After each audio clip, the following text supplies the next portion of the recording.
Une émotion est un processus d'adaptation permanent face aux stimuli extérieurs et intérieurs. Ces stimuli intérieurs sont nos pensées et tous les messages émanant de nos organes. Les stimuli extérieurs sont constitués de tout ce que mes sens perçoivent. Il existe 6 émotions universelles chez les humains. La peur, la colère, la tristesse, la joie, la surprise et le dégoût. La peur rapproche et remonte les sourcils, fait ouvrir les yeux et fige le visage. La colère contracte les arcades sourcilières et la mâchoire, elle fait se dresser les index et les poignets. La tristesse s'aborde l'énergie. Les traits du visage tombent et le corps s'affaisse. La joie se caractérise par la remontée des joues, des palpébrales inférieures et des commissures des lèvres. Le dégoût plisse le nez, referme les yeux et fait rentrer le menton dans le cou. La surprise, enfin, s'exprime en une levée significative des sourcils et l'apparition du blanc au-dessus des pupilles.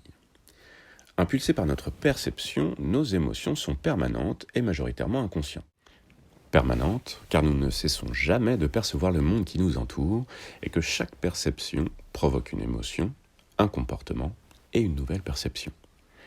Inconsciente aussi, car notre esprit a besoin d'un tiers de seconde pour formaliser une idée consciente, alors qu'un message émotionnel est traité entre 1/25e et 1/125e de seconde, c'est-à-dire 37 fois plus vite.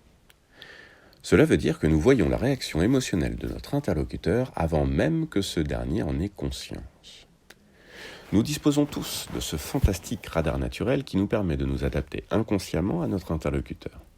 C'est pour cette raison qu'il est souvent peu concluant de vouloir gérer nos émotions. D'abord, car cela parasite notre communication et donne des messages étranges à notre interlocuteur. Ensuite, parce que ce brouillage va justement décupler l'intensité de notre ressenti. Pour faire simple, à vouloir empêcher l'émotion, souvent, on l'augmente.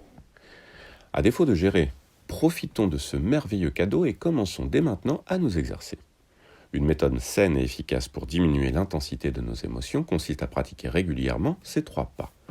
Observer ma réaction, identifier mon émotion, l'exprimer à mon interlocuteur.